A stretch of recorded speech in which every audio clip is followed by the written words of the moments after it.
Anio alahady fa 7 ny volana septambra. Alahady natokana itoranam-bavaka ny sampanasa FFP. Ny Skatomaritra no manatanteraka ny asa fanompony amin'ity androany ity, ary ny mpitendry miaraka amintsika dia Rasoa Manana Erlay. Ny mitondra ny tenin'Andriamanitra amintsika dia ny mpitandrina Randrianasolo Elina. Eo ampamaranana ny fanatanterana ny fanarahana ny loha hevitsika ankehitriny amin'izao faran'ny volana septambra izao dia ny loha hevitra izay efa narahantsika tao anatin'izay volana izay dia ny hoe miasa amin'ny fantahorana an'Andriamanitra. Miasa amin'ny fantahorana an'Andriamanitra. Ho aminareo anie izay olona voantso, malala ao amin'Andriamanitra sy voatahiro an'i Jesosy Kristy, ampitomboina ho anareo anie ny famindrapo sy ny fiadanana ary ny fitiavana. Amen. Nde hiara-diran'Andriamanitra tsika ry havana, ka hiara-pitsanganana nanatanterahantsika miara-mamaky ny Salamo 5:10. Ny Salamo 5:10, ny 120 ka hatramin'ny 20. Aorianan'izay dia ny hira 430 ary tsy mipetraka tsika raha tsy vita ny vavaka. Hiara-mitsangantsika diran'Andriamanitra. Ianareo izay matahotra an'i Jehova, matoky an'i Jehova, mirehitra sy familika nisy. Jehova mampatsiaka ny miarasika, mitandrina amin'ny Israely izy, mitandrina amin'ny Arona izy. Vokariny izay matahotra an'i Jehova, mampirina lehibe. Jehova mampitombo anareo, ilay anareo ambany zanakareo. Hitay anareo anie Jehova, manao ny lanitra sy ny tany. Ny lanitra dia an'i Jehova, fa ny tany nomeny ny zanak'olombelona. Ny maty tsy voateran'i Jehova,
Iaraka ivavaka tompoka.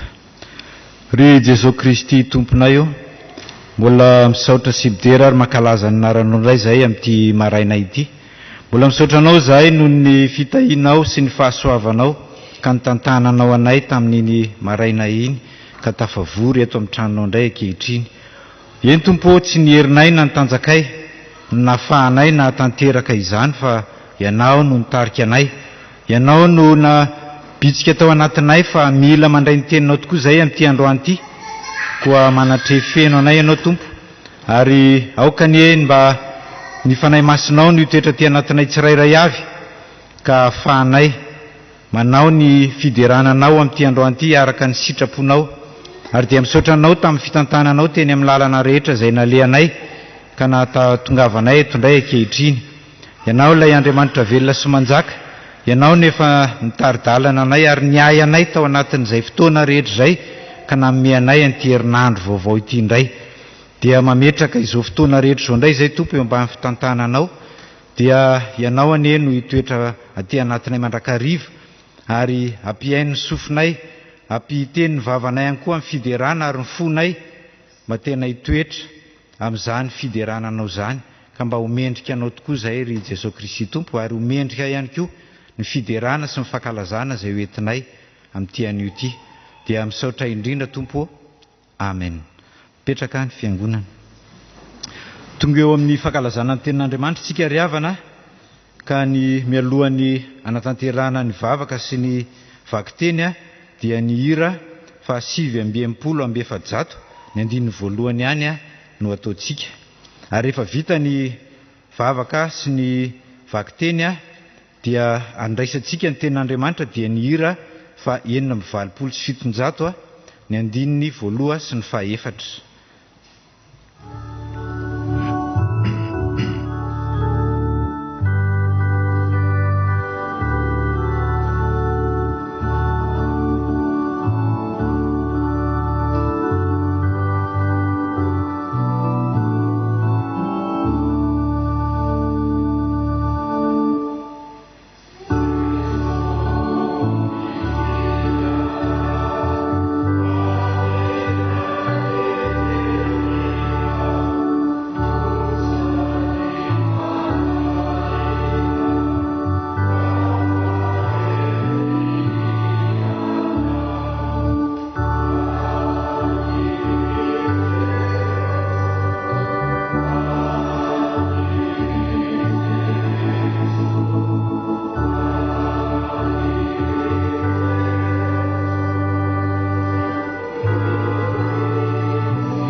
Mialohan'ny hamakina ny soratra masina dia aka hivavaka isika tompoko. Andriamanitra rainay izay any an-danitra, misaotra anao zahay noho ny fahasoavanao ka tafavory eto amin'izao tempolo masina izao indray. Ankehitriny dia tonga eo amin'ny fotoana hamakina ny sy hainoana ny teninao zahay. Koa mangataka ny fanahinao masina zahay hanokatra ny fonay sy ny sainay handray ny teninao mba hahatonga anay ho mpiaina ka hankatoa ny teninao, dia ny teninao izay teny fiainana ho anay. Tompo, ampangino ary ny ao anatinay ka tsy hisy horenay afa-tsy ny feonao irery ihany. Ho anao Andriamanitra irery ihany anie ny dera sy ny laza ary voninahitra, amin'ny anaranao Jesosy Kristy ilay mpamonjy sy mpanavotra anay no anaovanay izany vavaka izany. Amen.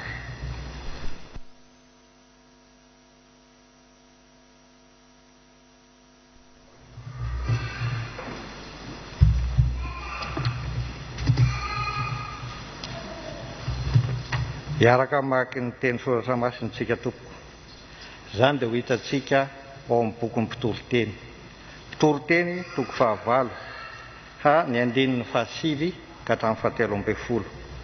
Rehefa hita izany tompoko dia voakina amin'ny anaran'ny tompo. Izany rehetra izany dia efa hitako avokoa. Tamin'ny nampisehoako ny fokona ny dinika ny asa rehetra atao ambanin'ny masoandro. Misy andro hanapahan'ny olona ny namany ka ampidira ny loza aminy. Ary tamin'izany dia hitako ny ratsy fanahy nalevina ka tafiditra, fa izay nanao ny marina kosa dia lasa niala tamin'ny fitoerany masina ka no adinoana tao an-tanàna, zava-poana koa izany. Saingy tsy tanterahana vetivety ny famaliana ny ratsy atao, dia izany no ikirizan'ny fon'ny zanak'olombelona amin'ny fanaovan-dratsy. Eny, fa na dia nanao ratsy injato aza ny mpanota ka efa velona ihany, dia fantatro kosa fa isoa ho an'izay matahotra an'Andriamanitra, dia izay matahotra eo anatrehany, fa tsy isoa ho an'ny ratsy fanahy, fa ho ton'ny aloka izy ka tsy haharitra ela, satria tsy matahotra eo anatrehan'Andriamanitra.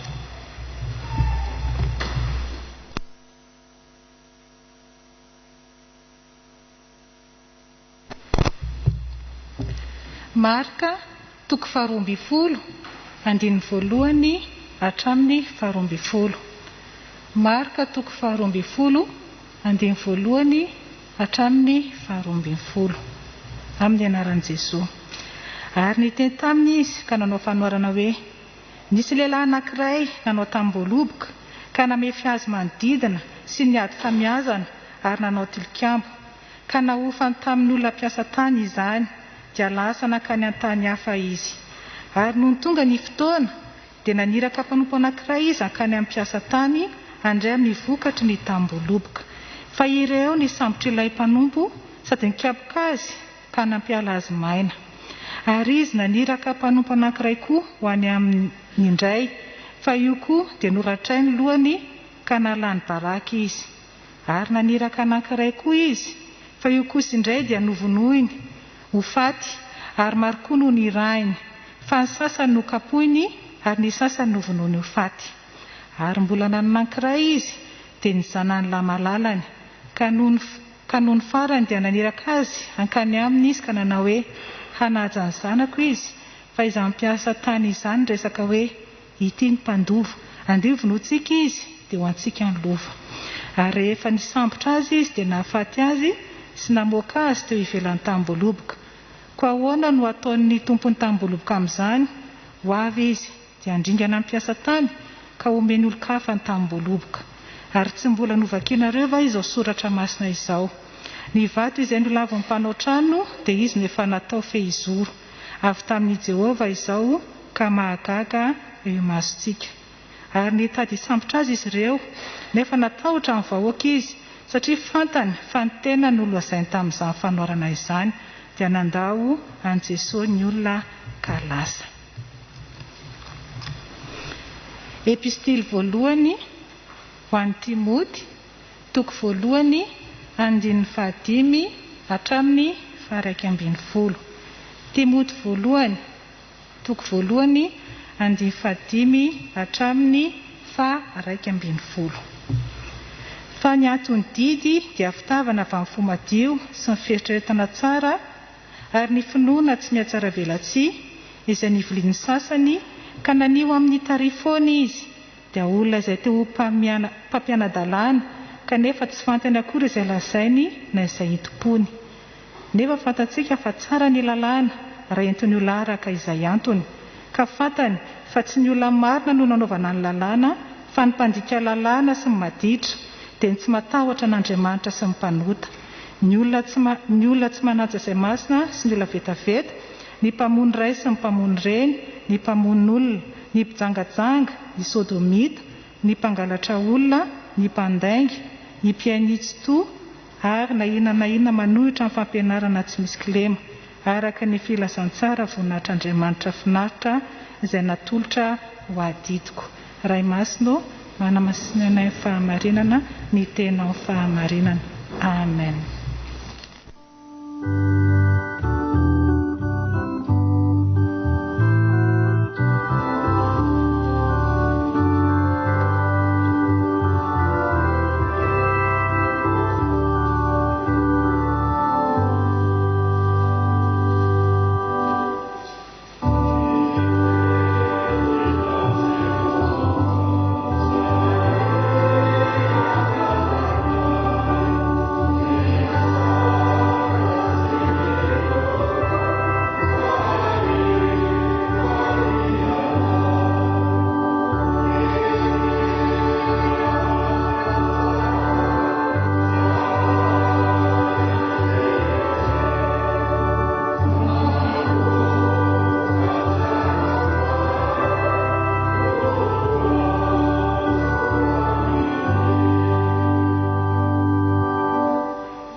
Anapaka ao am-potsika mandrakarivana ny fiadanan'i Jesosy Kristy, ny fitiavan'Andriamanitra iray ary ny fampiraisana avy amin'ny fanahy masina.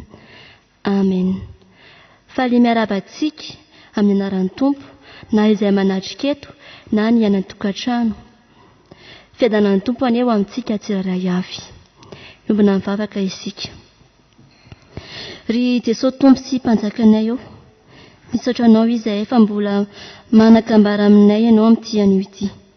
Tompo, mangataka ny fanainao masina izay hanokatra ny sainay, hiasa ty anatinay, azonay mandray sy mitahiry ny teninao. Apetrao eo ambavan'ny mpanomponao ny teninao, ary izay miaino mba ho tanoloana ka ny fony aniriny izany teninao izany. Amin'ny anaran'i Jesosy Kristy teny tonga nofo, no anaovana izany vavaka izany. Amen. Ny ten'Andriamanitra akantsika afatra amin'ity anio ity dia ny mpitory-teny toko 9, ny 12 ihany. Mpitory-teny toko 9, 12 ihany. Andeha averintsika vakiana izany amin'ny anaran'ny Tompo.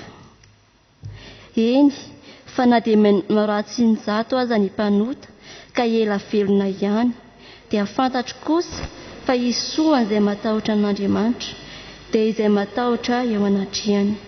Amen. Dia fantatro kosa fa misy soa ho an'izay matahotra an'Andriamanitra. Ny boky ny mpitory-teny dia antsoina ihany koa hoe boky ny fahendrena.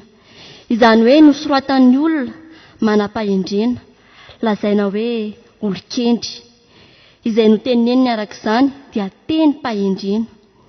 Entina hampahery sy hanitsiana ny fomba fijery eo amin'izao fiainana izao.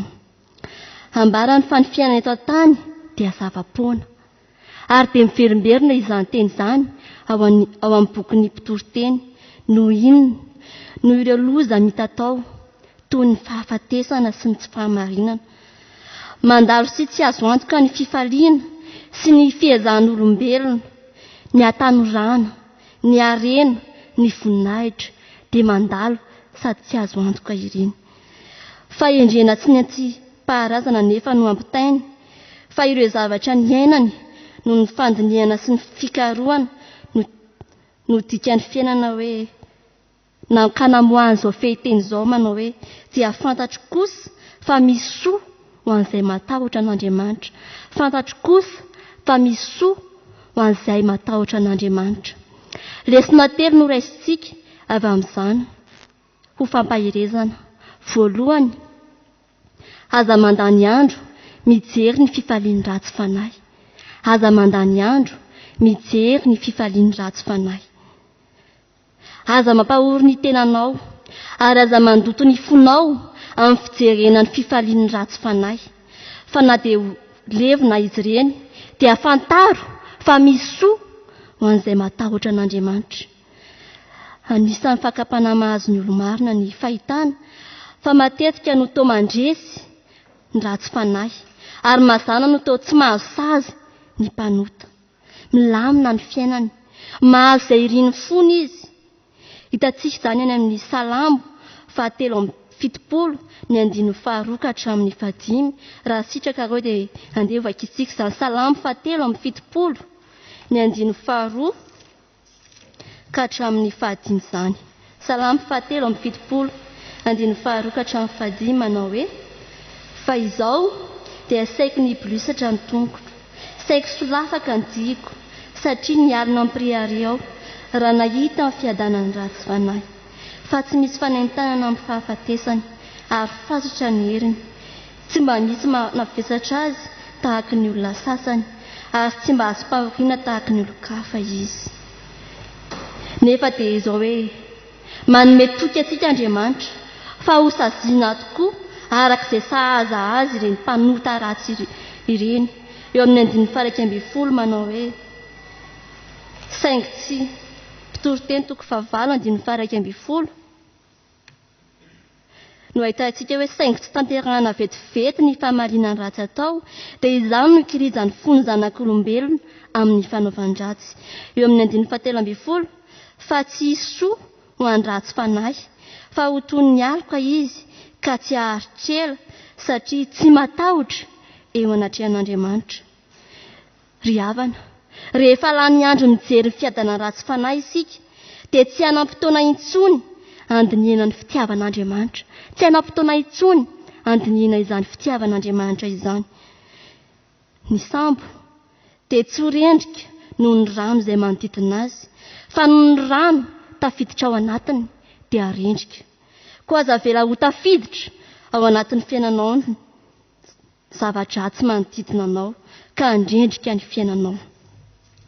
Aza mandany andro mijery ny fifalian-dratsy fanahy, fa mahatonga fialonana izany ary mitondra ho amin'ny fahatezerana. Ary io fahatezerana io dia mitaona anao anota. Hoy ny Salamy 7:30 manao hoe: aoka tsy rihatra ny fahatezeranao noho ny amin'ny mpanao ratsy, ary aza mialona ny mpanao meloko. Tsarovy fa ny fahotana rehetra dia tera-doza, izay mifikitra amin'ny fanaovan-dratsy dia hiara ny fitsarana.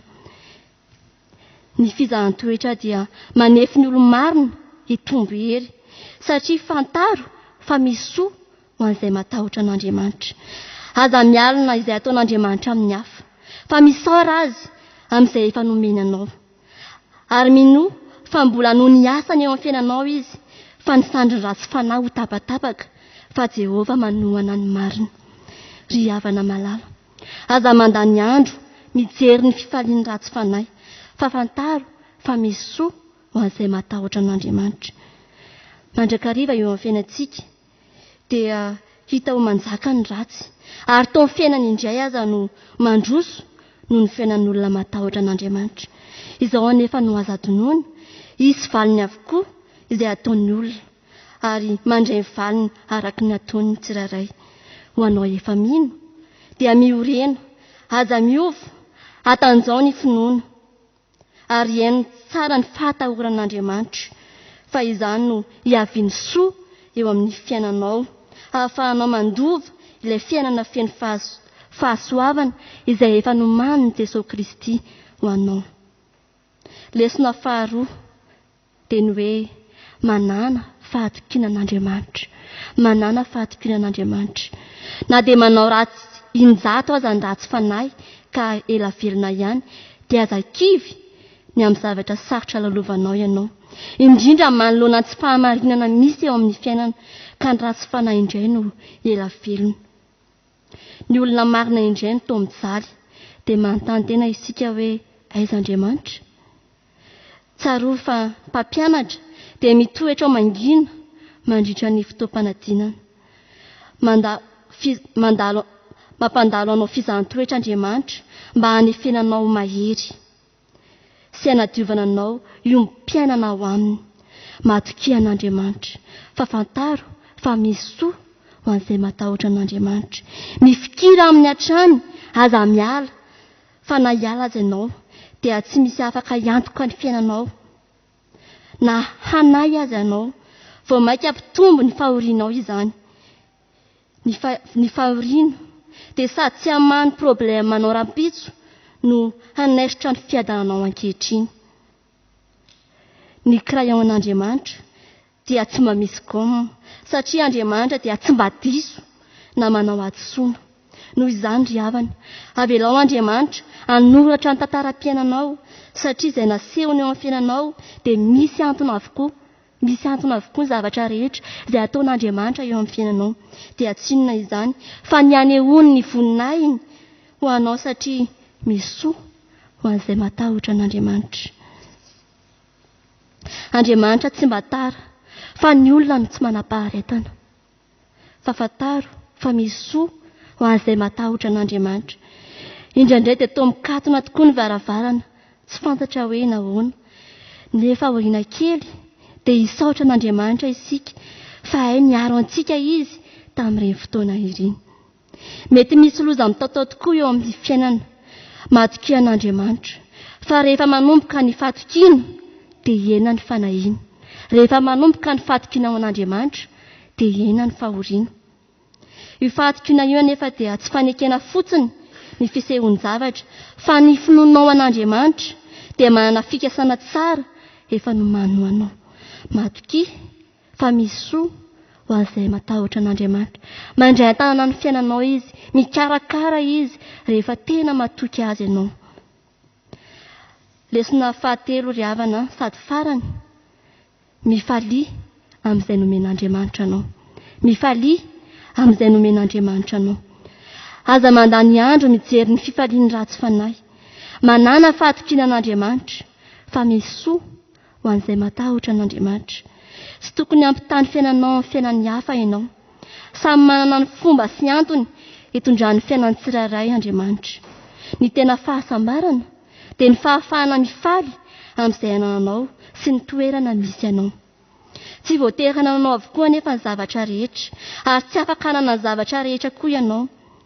Andriamanitra dia mitondra antsika amin'ny lalana marina, na dia tsy mbola hita mazava izany ankehitriny, fa izao fantaro ny antony nitondrana anao eo amin'io lalana io.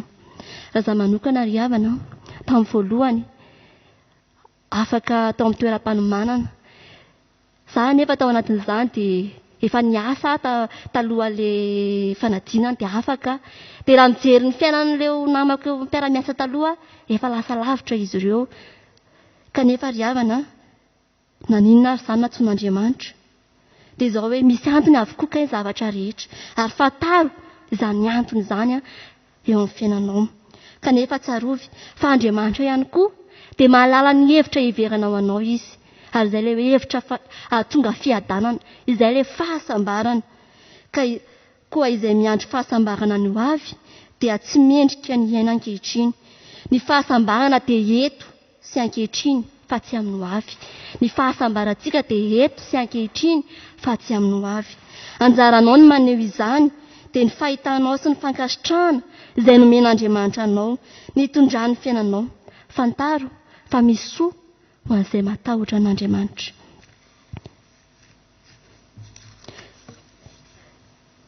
Tsy soa mbola ho avy ansy, fa soa iainana dia ny ankehitriny dia fifaliana amin'izay nomen'Andriamanitra ianao. Ren'olona tsy mino renany dia miezaka mafy izy amin'ny herin'ny tenany mba ho sambatra, mianana ny zavatra rehetra ary ny ho ela velona. Fa ny kristianina kosa dia mahatakatra fa Andriamanitra mihitsy ny maniry azy ho sambatra. Ka izay rehetra ataon'Andriamanitra eo amin'ny fiainantsika dia ny ahasambatra antsika, ka dia mifaly amin'Andriamanitra ny amin'izany isika. Mety tsy azo ny zavatra rehetra ny mino, fa azo kosa ilay fanjaka an'Andriamanitra dia ny ankehitriny sy ny fiainana mandrakizay rahatr'izay. Fa misy soa ho an'izay matahotra an'Andriamanitra. Fa inona moa ny soa azon'ny olona raha mahazo izao tontolo izao nefa ny very ny fanahy. Mifalia fa misy soa ho an'izay matahotra an'Andriamanitra. Eto am-pamarana ry havana, lesona 3 nomeny tompo antsika tamin'ity anio ity.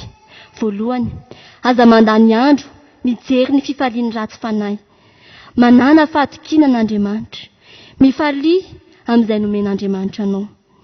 Ry havana malalo, azo antoka ny fiainan'olona mino sy matahotra an'Andriamanitra. Tsy verimaina ny fifikirana amin'ny fahamarinana, tsy verimaina ny fiezahana iaina amin'izany fahatahorana an'Andriamanitra izany. Mampahery antsika izao tenin'Andriamanitra izao, mba handeha amin'ny fahatahorana an'Andriamanitra eo amin'ny fiainana. Fa tsarovy fa misy soa ho an'izay matahotra an'Andriamanitra. Dia ho an'Andriamanitra irery ny voninahitra. Amen.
Iobina amin'izao vavaka fangatahana izao isika ry havana, hivavaka isika. Ry Andriamanitra ray ny masina sy tsara indrindra, misaotra anao izay efa afaka nandry ny teninao. Misaotra Tompo fa tsy mitsahatra miteny aminay ianao ary manavao ny fiainanay an-trany. Nambaranao taminay teo fa misy soa ho an'izay matahotra anao Andriamanitra. Tompo, indreto izahay maneho ny fahavononanay hankatoy izany teninao izany. Vonona izahay tsy handany andro hijery ny fifaliany ratsy fanahy. Vonona izahay hatoky anao Andriamanitra amin'ny androm-piainanay rehetra. Vonona izahay hifaly amin'izay nomenao Andriamanitra ao anay. Tsaronay tokoa ankehitriny fa Andriamanitra be fitiavana ianao, mahita ny fiainanay tsirairay avy ireto na ny ana-tokantrano. Tompo, ankininay aminao ny fiainanay manontolo. Tsy mahay manao na inona izahay raha misaraka aminao. Apetraka eo aminao ny asa fivelomany tsirairay, ny fianaran'ny ankizy sy ny tanora, ny fiainan'ny tokantrano tsirairay.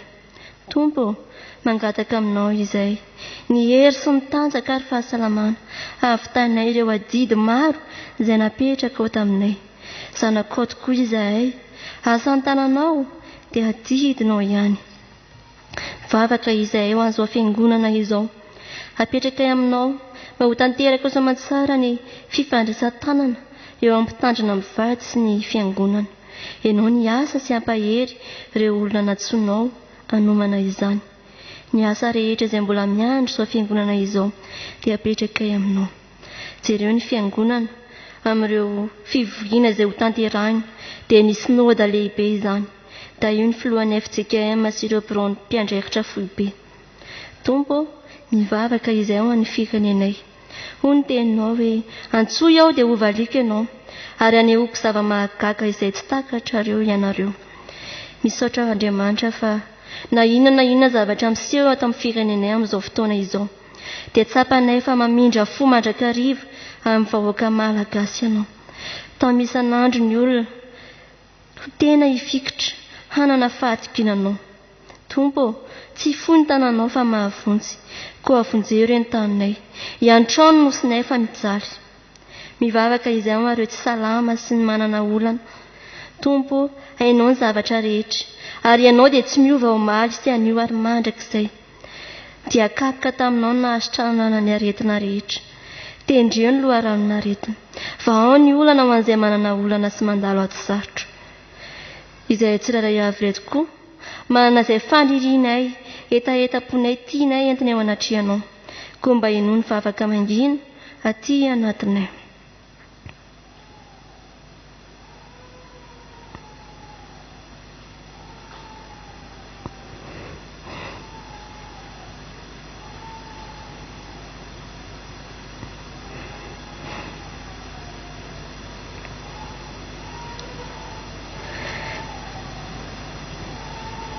Misaotra Tompo fa mihaino vavaka ianao.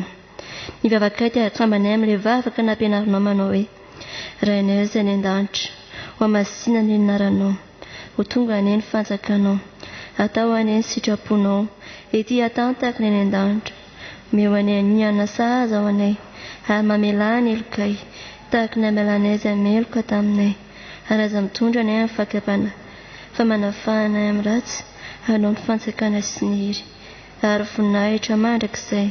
Amen.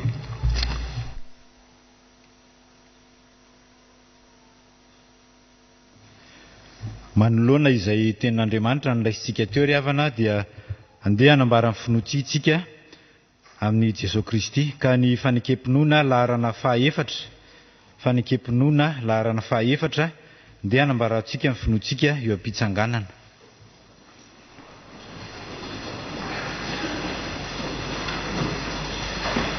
Manambara ny finoantsika ny Jesosy Kristy isika dia araka nataony Jaona Mpanombatisa hoe indro ny zanak'ondrin'Andriamanitra izay manaisitra ny fahotana izao tontolo izao, sy araka ny teny nataony Andrea hoe efa nahita ny Mesia izahay, sy araka ny teny nataony Samaritana hoe ny tenanay no nandre ka fantatray fa izy tokoa ny mpamonjy izao tontolo izao, sy araka ny teny nataony Petera hoe ianao ny Kristy zanak'Andriamanitra velona, ianao ny manafaka teny fiainana mandrakizay, ary araka ny teny nataony Tomasy hoe tompoko sy Andriamanitra. Petraka ny fiangonana. Tonga eo amin'ny filazana ny raharaham-piangonana, itsika zao ry havanako manasa ny tompon'andraikitra hanambara izany.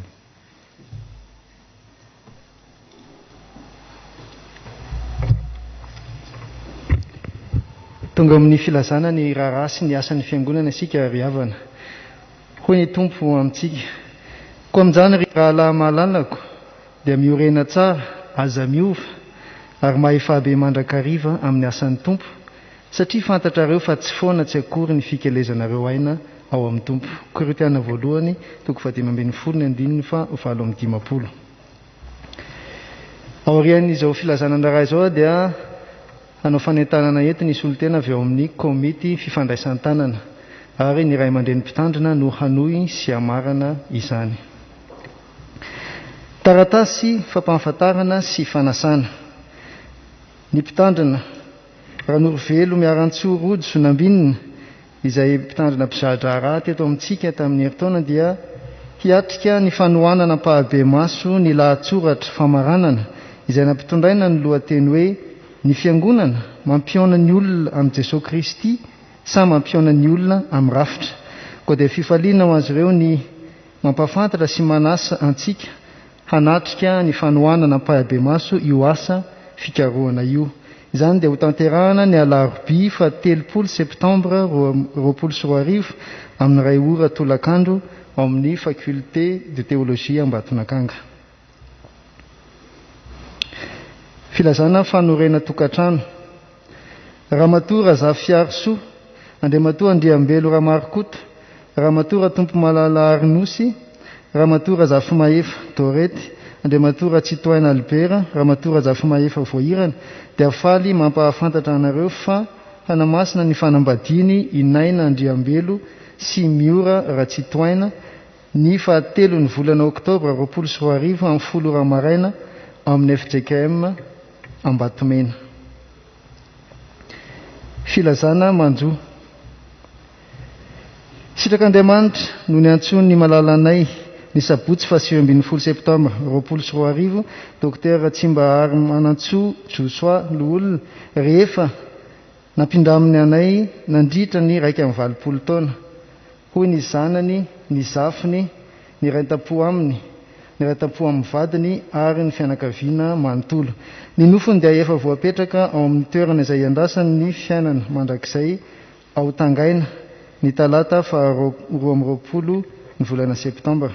Ny famangin'ny fiangonana dia ho tanterahana amin'ny fotoana izay mahamety azy. Aorian'ny fanimpampivaovahana riavana dia azadino ny fivatana hatrany ny anarana raha mbola tsy nahatanteraka izany ianao teo amin'ny fidirana.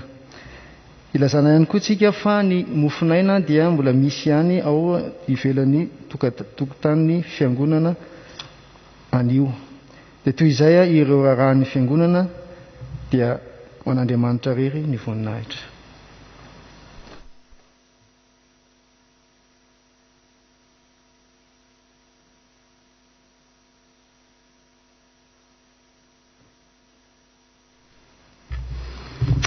Dia mijoreto ny tenanay amin'ny anaran'ny komity ny fifandraisan-tanana. Dia tsika ry havana malala mba hanao ny hira 700 ka ny 5. Hira 700 ka ny 5.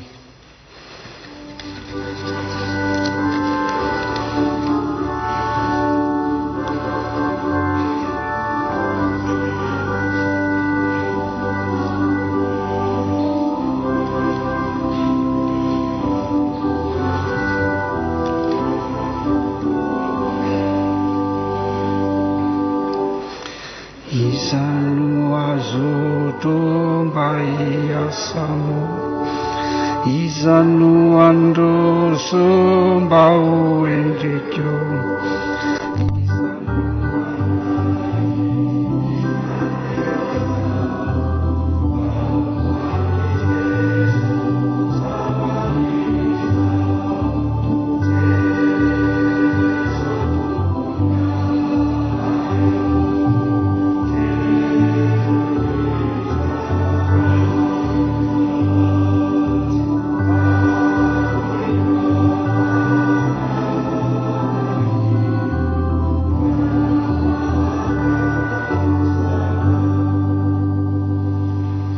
dia ary ivavakantsika. Andriamanitra ray zanaka fanahy masina, midera sy mankalaza ny anaranao zahay, ary mbola misaotra anao zay raha mbola nomenao izao fotoana izay, izao ahafahanay manentana ny momba ny andro lehibe izay tanterahanay eto amin'ity fiangonana malalanao ity, dia ny fifandraisan-tanana, ny mpitandrina sy ny fiangonana. Ho anao rery ihany ny tompo ny tera sy ny haja ary ny voninahitra. Amen. Koa mifandraisa ianareo tahaka ny nandraisan'ny Kristy ianareo koa ho voninahitra Andriamanitra. Romanina 12:17. Amin'ny anaran'ny komitin'ny fifandraisan-tanana ny jorony eto. Misaotra ny tompo isika noho ny fitondrany atsika namakivaky ny valana aretin'iny. Mbola atsoiny sy iarahany isika hanao ny asany koa, dia indreto manao izany amin'ny finoana sy ny fitiavana. Misaotra n'Andriamanitra ihany koa isika fa vita soamantsara ny ezaka hatramin'ny fidiovana sy ny fetim-bokatra izay natao na dia tao ary anatin'ny fotoana ny amiana ara-pahasalamana aza ny rehetra. Koa ankehitriny ary dia afaka moroa so ampitonona amin'ny fikarakarana ny fifandraisan-tanana eo amin'ny mpitandrina mivady sy ny fiangonana isika, izay ho atao ny zoma faha-4 sy ny alahady faha-9 Desambra 2024 araka ny fandaminana efa napetraka. Koa miantso ny sampana, ny sampanasa, ny fikambanana sy ny voamera, ny loholona sy ny diakonina, ny mpandray ny fanasan'ny tompo ary ny fiangonana manontolo hiara-entana, hitrotro-mbavaka ny fotoana ary iombina amin'ny ezaka ara-bola ho atao anatotosana ny fotoana rehetra ho voninahitra Andriamanitra. Ho fiatombohan'ny etsika dia atokana ho enti-manomanana izany ny rakitra faharoa isaky ny alahady manomboka izao, ary isy ny rakitra manodidina ny alahady voalohan'ny volana Oktobra sy ny alahady voalohan'ny volana Novambra 2024. Misy ny fafana milaza ny atsipirian'ny fandaniana rehetra izay ho zaraina amin'ny fotoana manaraka mba hiomanan'ny tsirairay arak'izay tandrify azy. Ny soratra masina mampatsahy atsika hoe tsarovy ny mpitondra anareo izay efa nitory ny tenin'Andriamanitra taminareo. Ny fahendrena sy ny fitaizana voaraintsika teto ambavady mitafy koa nampianatra atsika hanome sy hahafoy arak'izay tratra, satria misy mahafoy nefa mitombo fananana trany. Koa ny fanahin'ny fahafoizana sy ny fitiavana ny asan'Andriamanitra eo tanatintsika anie hanome atsika ahafahantsika manatanteraka izany fotoan-dehibe izany. Ho azo tompo irery ihany eny voninahitra. Ireo izay mila fanazavana fanampiny dia afaka miantsona manaton'ireo solotenan'ny komity Ramatoa Dizaina Lala na Ramatoa Ravelson ny Riantsoa. Dia ho an'Andriamanitra irery ny voninahitra.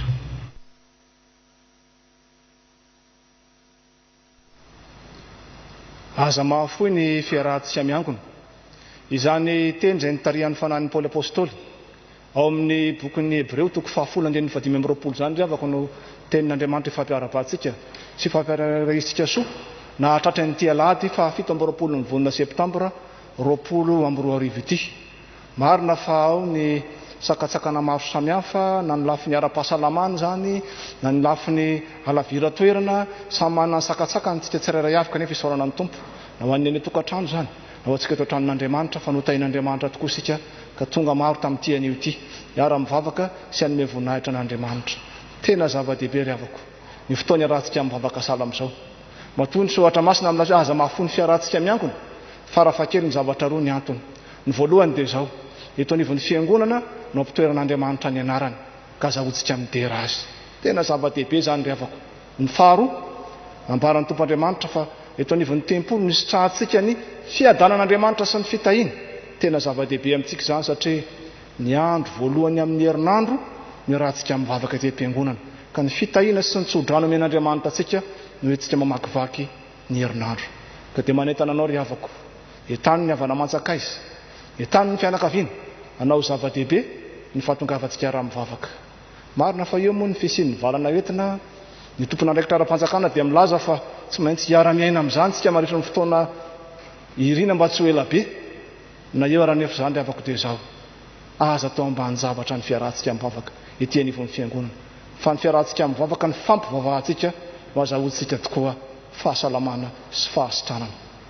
tsy menatsiny izay rehetra ao anatin'ny atao hoe marefo moa zany ho azy reny moa zany tsy menatsiny ny tsy fahatongavany fa ho anao kosa raha mahatsiaro anao fantain'Andriamanitra manana fahasalamana sery tongava ty antranon'Andriamanitra hiary idirasy an'me voninahitra azy sika ary ny lohahevitra izay mpanjinitsika moa amin'ity volana septambra ity dia ny hoe miasa amin'ny fahatahorana an'Andriamanitra maro ny asa izay petraka Andriamanitra amintsika ary araoto ny fotoana men'Andriamanitra anao azahoanao miara-miasa amin'ny tompo Andriamanitra fa mahatoky anao izy tianao izy matoa nanome anao fahasalamana nanome anao andraikitra nanome anao asa tanterao ny fanomponao dia ny tompo tokoa ny omba antsika rehetra azahoantsika manantanteraka izany atsiarovantsika fa na ny an-trano sika na ty am-piangonana dia miaraka amintsika ny tompo ny faharoa avako dia izao tao anatin'izay fioboana izay dia misy koa ny atao hoe zavatra tsara sady mahafinaritra tokony ho toizantsika nafana dia nafana ny fiaraha-mivavaka dada sy neny miaraka amin'ny zanany tena zava-dehibe ny fiaraha-mivavaka ao tokantrano Jerosalema kely mihitsy ny tao tokantrano tao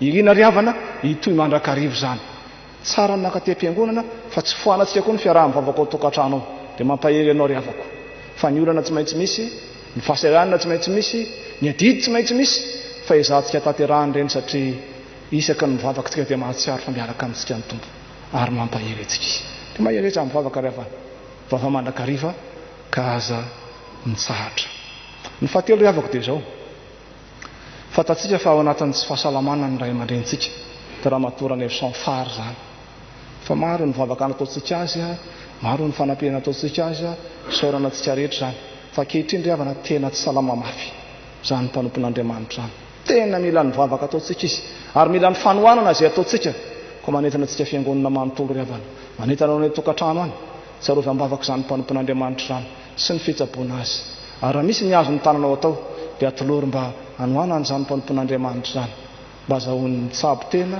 azahoan'ny fahasalamana dia matoky atsika riavana ny tompo fa matoa nataon'ny ray aman-dreny nitaizatsika izy dia tsika ny men'Andriamanitra didiko amin'ny fitonana ambavaka sy ny fanohanana azy farany riavana kanefa tsy ny kely indrindra isaorantsika ny tompo riavana ny amin'ny mpanompony dia pasteur Randrenasolo Elina zany izay miaraka tamintsika nandritry ny herintaona teto nanomboka tamin'ny herintaona latsaka moa zany nanomboka tamin'ny volana novambra tamin'ny taona 2024 niaraka tamintsika teto izy amin'ity an'ity izy no hitsahatra amin'ny fizaran-draharaha izay atao ny eto ambavadin'ny tafo ny fizaran-draharaha no hitsahatra fa dia ny fifandraisantsika pasteur dia to mandrakary alao anao mba mitsangana kely eto mba vitan'ny vahoaka an'Andriamanitra aloha zany eto amin'izay mba hitatrany an-trano any dia makasitraka pasteur amin'ny fiaraha-miasa marina fa mbola ho avy ny fotoana izay anaovan'ny fiangonana fotoana manokana tonanambavaka anao fa ny ataontsika ny olo dia izay mifampivavaka tsika mampahery dia makasitraka anao tamin'izay rehetra nataonao ny tompo tokoa ny amaly fity ary ombanao amin'ny fanomezana sy famitana ny fianarana ombanao amin'ny asa fanompona izay ny antsoan'ny tompo anao iara-mitsangantsika rehetra hiavaka hivavaka isika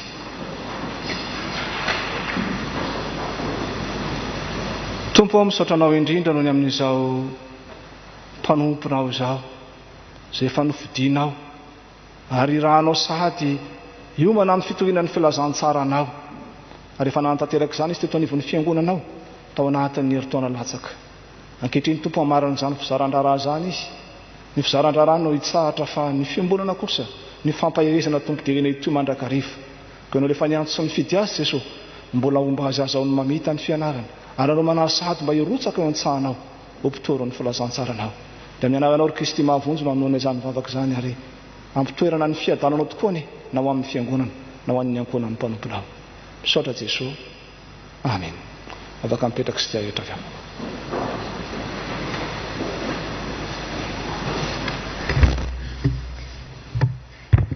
ry ava-malala rehetra ao amin'ny tompo hanapaka hatrany ao am-potsika ny fiadanan'i Jesosy Kristy amen ny voalohan-teny telo mianaka dia fisaorana isaorana lehibe Andriamanitra ry havana malala fa noho ny fitondrany mahatretrika dia tanteraka soamantsara ny fizarana asa izay nataonay teto amin'ny FJKM Ambavahady Tafo tao anatin'izay 12 volana izay isaorana manokana koa ny fiangonana manontolo izay tarihin'ny Andriamatoa Randrianarsoa Alain Mpitandrina sy ny Ibron fiangonana ny ambaratongan-drafitra rehetra nanaiky akitsy-po ny nanatanterahanay izany fizarana asa izany teto amin'izao fiangonana izao ao ihany koa ianareo sampana asa fikambanana katekomena dia fahazavana ny mpandray fanasan'ny tompo ny kristiana rehetra be dia be tsy voatanisa ny zava-tsoa nataonareo taminay fa izay teninay dia hoe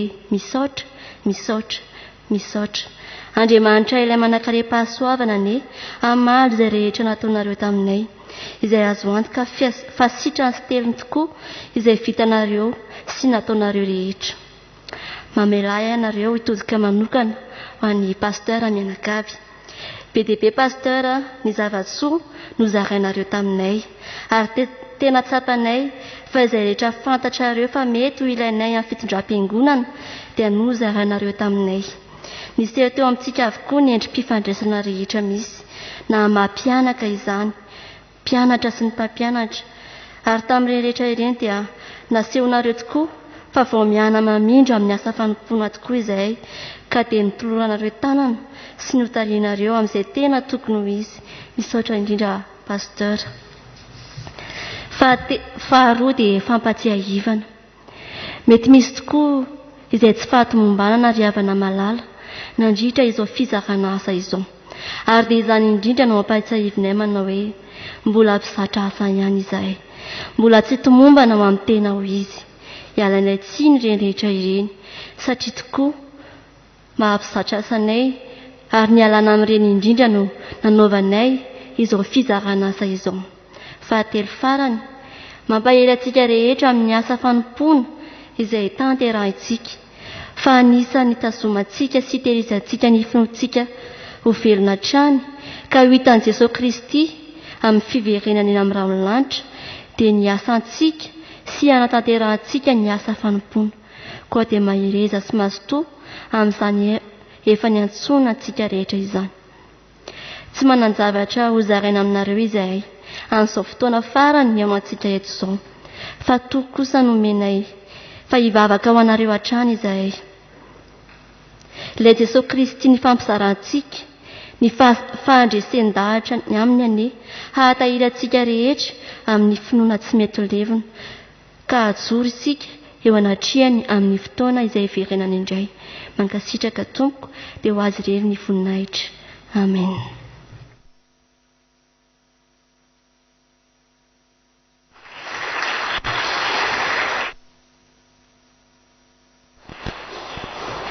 tahaka ny fanaontsika izay tsara ry avako moa ny mpianatra mizatra raha rehetra eto anivon'ny fiangonana dia isy ny fotoana rehefa tena hivoaka izy a naovantsika fitoam-bavaka manokana ho azy fa tahaka ny fanaontsika ihany koa ry havana dia fombantsika ilay manao anazy satria izao zany izao pasteur Ilenava tena hiatrikady mafimafy satria amarana ny taom-pianarana izy taona fahadimy ary anatin'izany famarana ny taona fahadimy izany dia anao lahatsohatra famarana izy sady zatra asa izy ny fahiomana sady amin'ny asa fitondram-piangonana dia tena mila ny fanoanantsika mbavaka ka raha misy azonao atao anampiana azy indrindra fa amin'ny fanontana boky dia afaka mba manantona azy ianao ry havako fa iaraha malala ny fahasarotana ankehitriny indrindra fa an'izany hoe mpimanao mpitandrana izany dia tena be dia be ny fahaseranana kanefa tsy maintsy atao ny zavatra rehetra ho mendriky ny voninahitr'Andriamanitra dia isika fiangonana no tanan'Andriamanitra manampy sy mampahery azy dia isaorantsika izay efa nanampy hatramin'izay ary mbola isaorana ihany koa izay mbola natateraka izany amin'ny ho avy.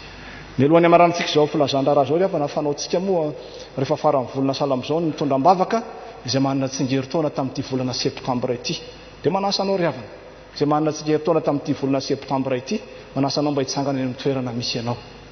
Ny amo fa lasa fa dia tsy maintsy mijoro ihany amo dia izay nijoroako eto moa dia hivavaka isika.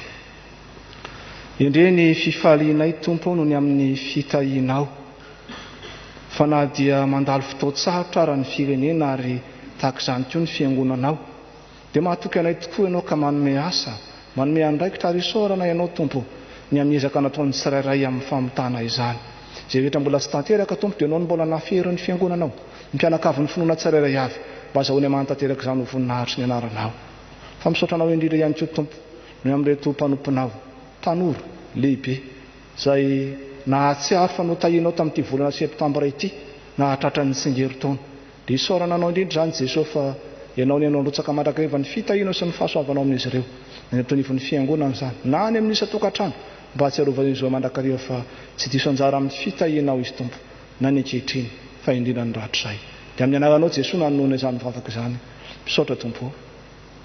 Amen. afaka mipetraka anao.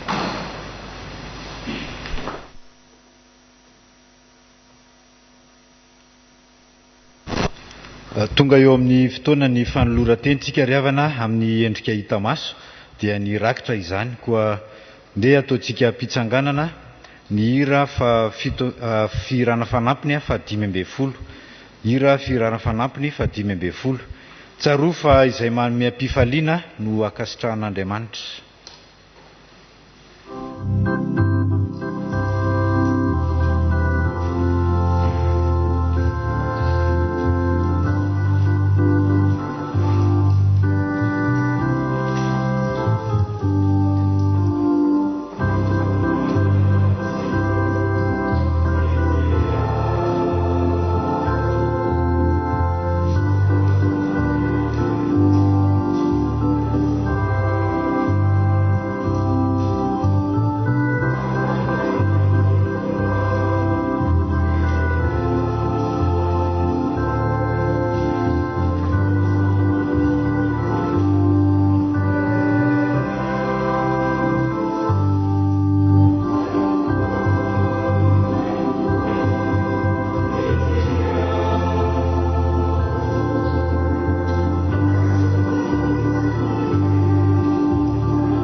Eo am-pitsanganana no anonorantsika ny rakitra amin'ny hira fa 2:5, hira fa 2:5, andininy fa 5.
Sotran'Andriamanitra lehibe tsika ry havana fa tanteraka soma tsara ny fotoana tamin'ity anio ity dia ho an'Andriamanitra irery eny ny voninahitra fa ny fitahitsy ny fahasoavany kosa mbola hitoetra amintsika mandrakariva.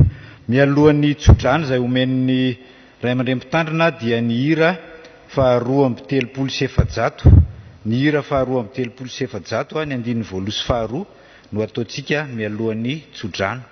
Ary ao aorian'ny tsodrano dia tsy tonga dia mitsangana itsika fa ny diakonina tompona anjara no mamoaka atsika.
Raiso amin'ny finoana sy fanantenana ny tsodrano izay atolotra ho anareo amin'ny anaran'ny tompo. Ny tompony fiadanana ne anome anareo fiadanana mandraka hariva amin'ny zavatra rehetra ho aminareo rehetra ny tompo. Amen. Mipetra ary avana mivavah mangina misaora ny tompo.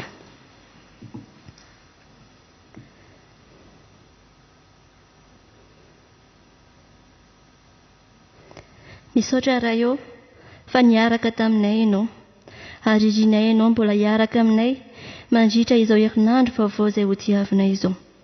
Ho an'Andriamanitra irery ny voninahitra amin'ny anaran'ny Ray sy ny Zanaka ary ny Fanahy Masina. Amen.